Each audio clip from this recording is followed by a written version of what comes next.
আছিল 19 বছৰ। মোৰ পৰিয়ালে মোক 50 বছৰৰ এজন ব্যক্তিৰ লগত বিয়া কৰাই দিছিল আৰু বিয়াৰ মাত্ৰ 1.5 মাহৰ পিছত মই গৰ্ভৱতী হৈছিলোঁ।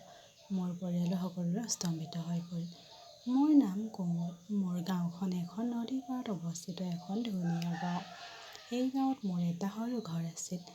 আমি 6 গৰাকী ভগ্নী আৰু আমাৰ মা-দেউতা আছিল। আমাৰ আৰ্থিক অৱস্থা অতি দুৰ্বল আছিল। সকলো ভনীহঁতৰ ভিতৰত মই আছিলোঁ ডাঙৰ। আমি সকলোৱে বহুত কষ্ট কৰি জীৱন নিৰ্বাহ কৰিছিলোঁ। পিতৃ-মাতৃ দুয়ো কামলৈ গ'ল। আমাৰ গাঁৱত মাত্ৰ এখন প্ৰাথমিক বিদ্যালয় আছিল, য'ত মই 4ৰ্থ শ্ৰেণীলৈকে পঢ়িছিলোঁ। আমাৰ গাঁৱৰ পৰা 5 কিলোমিটাৰ দূৰত আৰু এখন গাঁও আছিল, য'ত মই পঢ়া-শুনা আগবঢ়াই লৈ গৈছিলোঁ।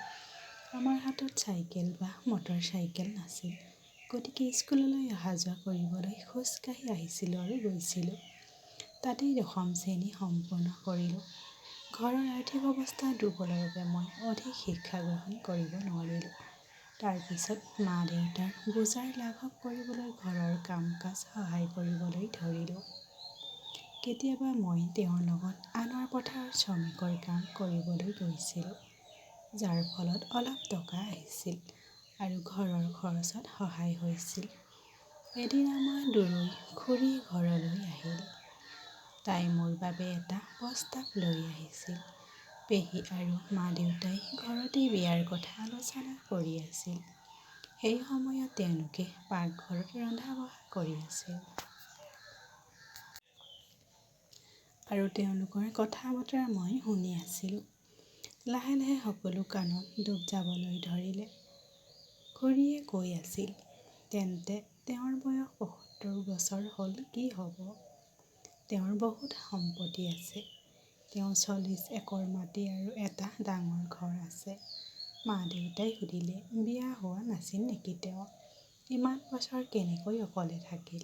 পেহীয়ে উত্তৰ দিলে, "দুবছৰ আগতে তেওঁৰ পত্নীৰ মৃত্যু হৈছিল। তেওঁলোকৰ কোনো সন্তান নাছিল। এতিয়া তেওঁৰ খাদ্য-পানীয়ৰ যত্ন ল'বলৈ কোনো নাই। গতিকে কোমলক তেওঁৰ লগত বিয়া কৰাই দিয়ক, যাতে তাইৰ কিছুমান সহায় হ'ব পাৰে।" মোৰ মা-দেউতাই প্ৰথমে বিয়াখন নাকচ কৰিছিল। কিন্তু পেহীয়ে বুজাই দিলে যে তেওঁলোক বৰ দুখীয়া আৰু ইমান ধন-সম্পত্তিৰ লগত মিল নাপাব। কোমলৰ জীৱন উন্নত হ'ব আৰু ই আন এক কন্যাৰ বিয়াতো সহায় কৰিব। "তোমাৰ নিজৰ ভালৰ বাবে এই কথা কৈছোঁ। আমি 6 জনী ভনী আছিলোঁ। গতিকে মা-দেউতাই সকলোৰে যত্ন ল'ব লগা হৈছিল। তেওঁলোকে বহুত চিন্তা কৰি অৱশেষত পৰিস্থিতিৰ ওচৰত হাৰ মানিলে। সিহঁতে পেহীক ক'লে, "ঠিক আছে, আমি বিয়াৰ বাবে সাজু হৈছোঁ। কিন্তু মোৰ গাঁৱৰ ল'ৰা এটা প্ৰেমত পৰাৰ বাবে মই এই বিয়াত মান্তি হোৱা নাছিলোঁ। তাৰ নাম আছিল সমীৰ। সি মোতকৈও 4 বছৰ ডাঙৰ আছিল। আমাৰ মাজত আছিল অতি সঁচা প্ৰেম। কিন্তু তেওঁ কেতিয়াও মোৰ ওপৰত জোৰ-জবৰদস্তি কৰা নাছিল। মোক চুবলৈও চেষ্টা কৰা নাছিল। সি মোক অন্তৰেৰে ভাল পাইছিল। বৰ ধুনীয়া আৰু বুজা-বুজিৰ মানুহৰ দৰে সি ল'ৰা আছিল। পৰিয়ালৰ লগত কথা পাতিবলৈ সাহস গোটাব নোৱাৰিলোঁ। গতিকে সমীৰক লগ কৰাৰ সিদ্ধান্ত ল'লোঁ। মোৰ একো ক'বলৈ মন যোৱা নাছিল। এদিন সন্ধিয়া সমীৰৰ ঘৰলৈ গ'লোঁ। আমি শৈশৱৰ বন্ধু আছিলোঁ। সমীৰ বৰ ধুনীয়া আছিল। গোলাপ ৰঙৰ, চিকণ আৰু ওখৰ দৰে। মই তাক বৰ ভাল পাইছিলোঁ। তাক লগ পাই কান্দি কান্দিলোঁ। মোক সান্তনা দিবলৈ চেষ্টা কৰিলে। "কি হ'ল? কিয় কান্দিছা?" সি সুধিলে। মই তাক সকলো কথা ক'লোঁ। মই ক'লোঁ, "মই তোমাক বহুত ভাল পাওঁ। বিয়া হওঁ।" সেই 50 বছৰীয়া মানুহজনক বিয়া কৰাব নিবিচাৰোঁ। মই তেওঁক ক'লোঁ, "আহা, ইয়াৰ পৰা পলাই নতুন জীৱন আৰম্ভ কৰোঁ।" কিন্তু সমীৰ তেনেকৈ ভাবিবলৈ যোৱা নাছিল। মোৰ হাতত ধৰি মোক সান্তনা দিলে, "চোৱা কোমল, আমি পলাই গ'লে তোমাৰ মা-দেউতাৰ কি হ'ব? তোমাৰ ভনীহঁতৰো কি হ'ব? কোনে বিয়া কৰাই দিব তেওঁলোকক? তোমাৰ মা-দেউতাৰ বদনাম হ'ব। মোৰ মা-দেউতাও বেমাৰত পৰিছে। তেওঁলোকো এতিয়া দুৰ্বল। মই ঘৰখনৰ যত্ন ল'ব লাগিব। আৰু মই যদি তোমাৰ লগত পলাই যাওঁ, তেন্তে মোৰ মা-দেউতাৰ কি হ'ব? তুমি তাৰ কথাবোৰ মোৰ বাবে সঁচা যেন লাগিল, কিন্তু তথাপিও মই ক'লোঁ, আমি এতিয়া কি কৰা উচিত? সি ক'লে, আমাৰ হাতত আন কোনো উপায় নাই। সেই মানুহজনক বিয়া কৰাব লাগিব। এই কথা শুনি মোৰ হৃদয় ভাঙি গ'ল। মই আকৌ কান্দিবলৈ ধৰিলোঁ। চকু পানীও ধৰি ৰাখিব নোৱাৰিলোঁ। মই তাক সাৱটি ধৰি অনিয়ন্ত্ৰিতভাৱে কান্দিলোঁ। মোৰ গালত হাত থৈ মোক সান্তনা দিবলৈ তেওঁ চেষ্টা কৰিলে। আমি দুয়ো কান্দিবলৈ ধৰিলোঁ। তেওঁৰ স্পৰ্শই মোৰ মেৰুদণ্ড তললৈ শিহৰণ পঠালে। সৰুৰে পৰা আমাৰ মাজত ঘনিষ্ঠ আছিল। আমি প্ৰেমত পৰিছিলোঁ, কিন্তু আমি কেতিয়াও তাৰ সীমা অতিক্ৰম কৰা নাছিলোঁ। আমি ইজনে সিজনক কেৱল আমাৰ শৰীৰটোহে নহয়, আমাৰ চিন্তা, গুণ আৰু প্ৰকৃতিক ভাল পাইছিলোঁ। মই অনুভৱ কৰিলোঁ যে মোৰ শৰীৰৰ ওপৰত মোৰ প্ৰেমিকৰ প্ৰথম অধিকাৰ থাকিব লাগে। সেই আৱেগিক মুহূৰ্তত আমাৰ মাজত কিবা এটা ট্ৰেন্সফাৰ হ'ল। আমাৰ হৃদয়ে শান্তি পালে। এই সকলোবোৰ বিশুদ্ধ আৱেগৰ মনোভাৱে ঘটিল। কিছু সময়ৰ পাছত তেওঁক এৰি ঘৰলৈ উভতি আহিলোঁ। 15 দিনৰ পাছত সেই 50 বছৰীয়া মানুহজনৰ লগত মোৰ বিয়া হৈছিল। মই মোৰ স্বামীৰ ঘৰলৈ গুচি আহিলোঁ।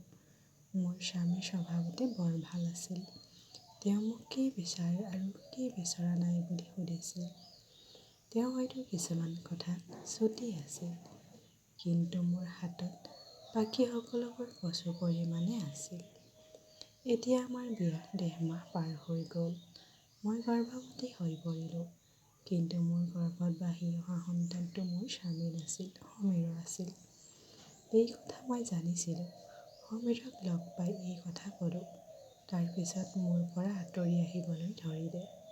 মোৰ লগত কথা পতা আৰু মোক দেখা বন্ধ কৰি দিলে। তাৰ পিছত বন্ধু এজনৰ পৰা গম পালোঁ যে সি আন এগৰাকী মহিলাৰ লগত জড়িত। মোৰ হৃদয় ভাঙি পেলালে। মোৰ স্বামী বৰ ভাল মানুহ আছিল। তেওঁ মোক বিশ্বাসঘাতকতা কৰিব বিচৰা নাছিল। গতিকে মই তেওঁক সঁচা কথা ক'লোঁ। সি শান্ত হৈ থাকিল। মই ভাবিছিলোঁ সি মোক গালি-গালাজ কৰিব বা মোক মা-দেউতাৰ ঘৰলৈ পঠাই দিব। কিন্তু তেওঁ একো নকৰিলে। তেওঁ মোক কাষত বহিবলৈ ক'লে। বহু বছৰ আগতে মই অমিতা নামৰ ছোৱালী এজনীক বিয়া কৰাইছিলোঁ। তাই বৰ ধুনীয়া আছিল আৰু মোক বহুত ভাল পাইছিল।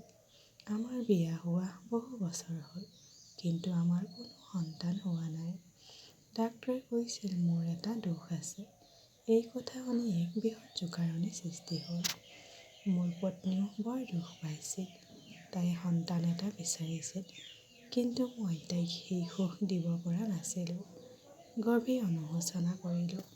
মই তাইক ক'লোঁ যে তাই আন কাৰোবাক বিয়া কৰাই মোৰ জীৱনৰ পৰা ওলাই যাওক। কিন্তু তাই মোক সঁচাকৈয়ে ভাল পাইছিল, গতিকে তাই মোক এৰি যোৱা নাছিল। কিছু সময়ৰ পাছত তাই অসুস্থ হৈ মৃত্যু হয়। তুমি গৰ্ভৱতী হোৱাৰ লগে লগে গম পালোঁ এই সন্তানটো মোৰ নহয়। কিন্তু মই একো কোৱা নাছিলোঁ, কাৰণ মোৰ দোষ আছিল। তোমাৰ নহয়। এই কথা শুনি মোৰ মনটো স্তম্ভিত হৈ পৰিল। মোৰ হৃদয়খন গভীৰভাৱে বিষাই গ'ল। সকলো জানিও মোৰ স্বামীয়ে মোৰ লগত কেতিয়াও বেয়া ব্যৱহাৰ কৰা নাছিল। তেতিয়াই মই হৃদয়ৰ সংকল্প লৈছিলোঁ যে মোৰ স্বামী জীয়াই থকালৈকে মই তেওঁক সমৰ্থন কৰিম, তেওঁক অপসাময়িক মৰম দিম, আনকি মোৰ সন্তানক তেওঁৰ নামো দিম। মই মোৰ স্বামীৰ ওপৰত ক্ষমা বিচাৰি ক'লোঁ, মই আৰু কেতিয়াও এনে ভুল নকৰোঁ। আমি একেলগে ভাল জীৱন গঢ়িম।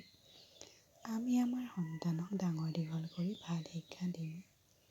9 মাহ পাৰ হৈ গ'ল। মই এটা ধুনীয়া ল'ৰাৰ সন্তান জন্ম দিলোঁ। মোৰ 50 বছৰীয়া স্বামী আনন্দত আত্মহাৰা হৈ পৰিল। তেওঁৰ মুখৰ হাঁহিটো যেন বন্ধ কৰিব নোৱাৰা হৈ পৰিল। সময় পাৰ হৈ গ'ল। এতিয়া মোৰ স্বামীৰ বয়স 60 বছৰ। এই শিশুটি আমাৰ জীৱনলৈ অহাৰ পিছৰে পৰা তেওঁ জীৱনলৈ ঘূৰি আহিছে এক নতুন পোহৰ। 60 বছৰ বয়সতো পুত্ৰক দেখিলে এনে লাগে যেন 10টা 60ৰ শক্তি আছে। এই কাহিনীৰ পৰা আমি যি শিকিব লাগে সেয়া হ'ল পৰিস্থিতি যিমানেই কঠিন নহওক কিয় ধৈৰ্য বুজাবুজি মানৱতাৰে জীৱনটো সুন্দৰ কৰি তুলিব পাৰি। প্ৰেমক প্ৰতাৰণা কৰিলে জীৱন বন্ধ নহয় বৰঞ্চ নতুন আৰম্ভণি কৰিব পাৰি। এজন নিষ্ঠাৱান স্বামীৰ জ্ঞানেৰে আমাক শিকাইছে যে সম্পৰ্ক কেৱল শৰীৰৰ ওপৰত নহয় বিশ্বাসৰ ওপৰতে হ'ব লাগে। যদি কোনো নাৰীক সিদ্ধান্ত লোৱাৰ স্বাধীনতা দিয়া হয় আৰু মানুহ হিচাপে সন্মান কৰা হয় তেন্তে তেওঁৰ সম্পূৰ্ণ নিষ্ঠা আৰু ভক্তিৰে জীৱনটো আঁকোৱালি লয়। সমাজে নাৰীক কেৱল দায়িত্বৰ বোজা বুলি গণ্য কৰা উচিত নহয় বৰঞ্চ তেওঁলোকৰ আৱেগকো সন্মান কৰা উচিত।